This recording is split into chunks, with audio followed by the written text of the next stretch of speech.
Okay, we're out here in the garage. Yeah, it's kind of messy and cluttered right now.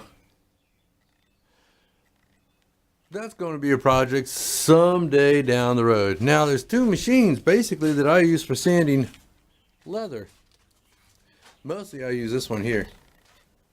As you can see, I can get in there and get those inside, get in there and get those inside curves like that there.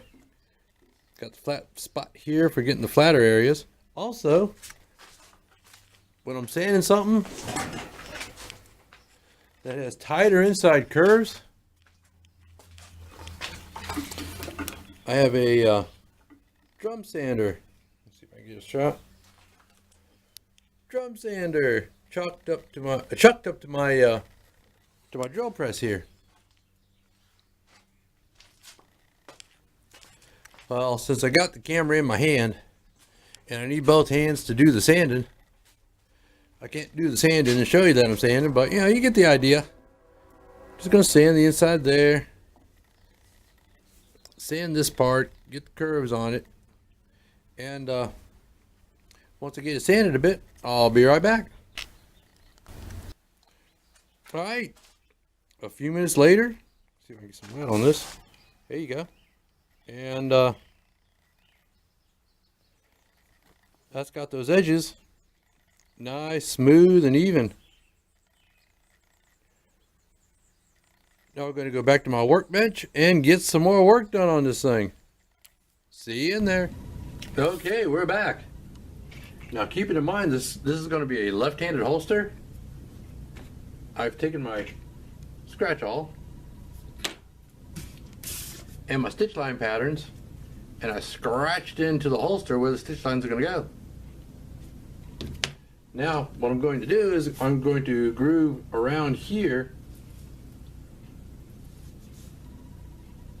which will mark the sides here where the stitch lines are going to be.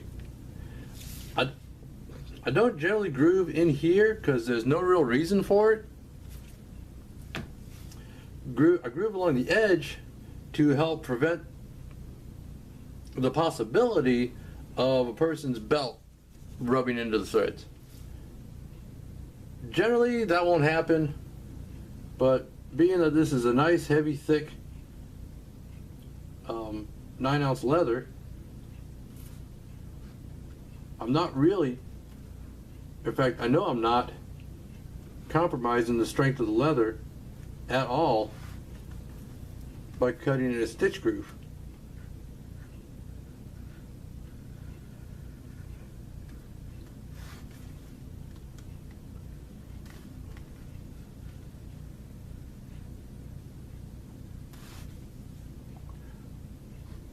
I don't always use stitch grooves.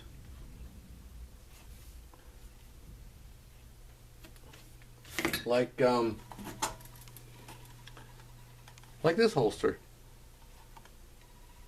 I didn't cut a stitch groove for it because I wanted the stitches to stand out a little bit more, because on this one they are a decorative element.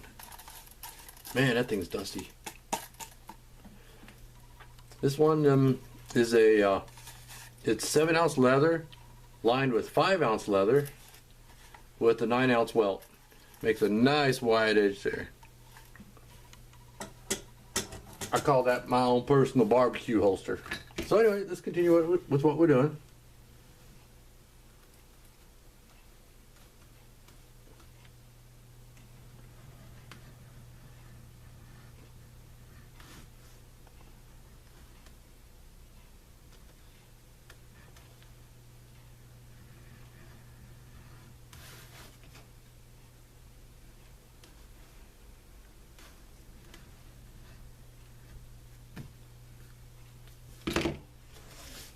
And you get these little thin pieces of leather. Now we're going to go ahead and bevel these edges.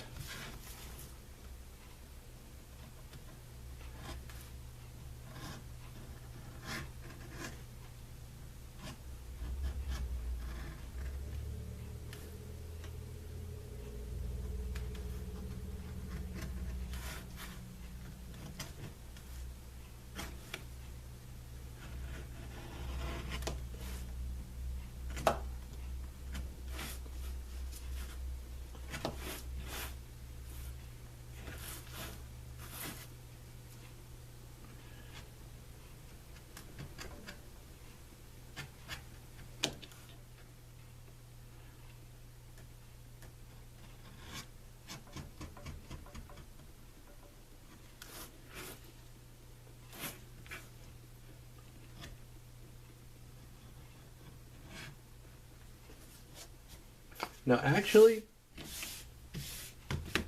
you could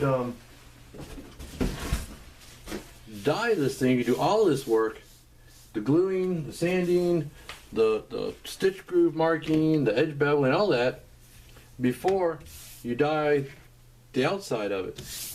Just make sure you dye the inside before you glue it together. But I prefer to do it this way. I'm going to have to come back and touch it up, yeah. But that's okay. I mean, you know, there's different ways of doing this. People have different techniques. Basically, you find what works for you.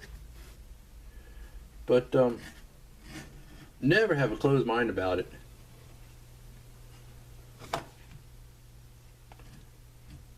There's people out there that's the way I do it, and that's the only way to do it. When I see a video that says how to do something, like how to make a holster, how to do leathercraft,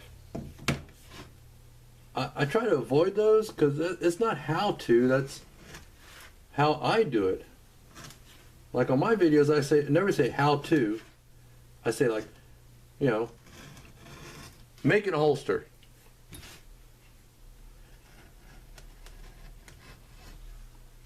Because somebody might come up, they might leave me a PM or comment on one of my videos and say, hey, you ever tried doing it this way? And I'll say, that's a good idea. I'll try that. And I'm beveling the edges on both sides.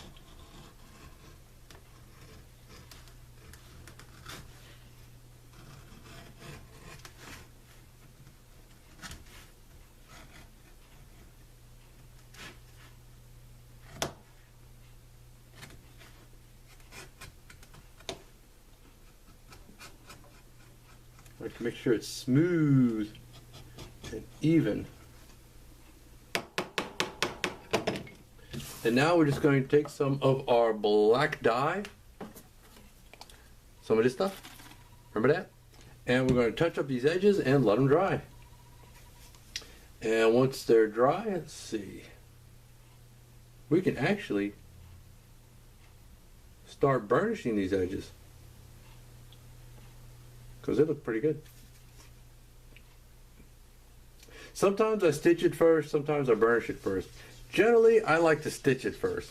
So when we come back, we'll go ahead and we'll punch the stitch holes and the belt loops. And that'll be after I touch these edges up with the dye.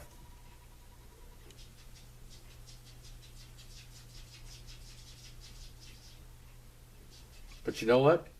I think I'm going to go ahead and punch all the holes and stuff and then touch it up. That'll work better. Well, we'll see you next time, irregardless.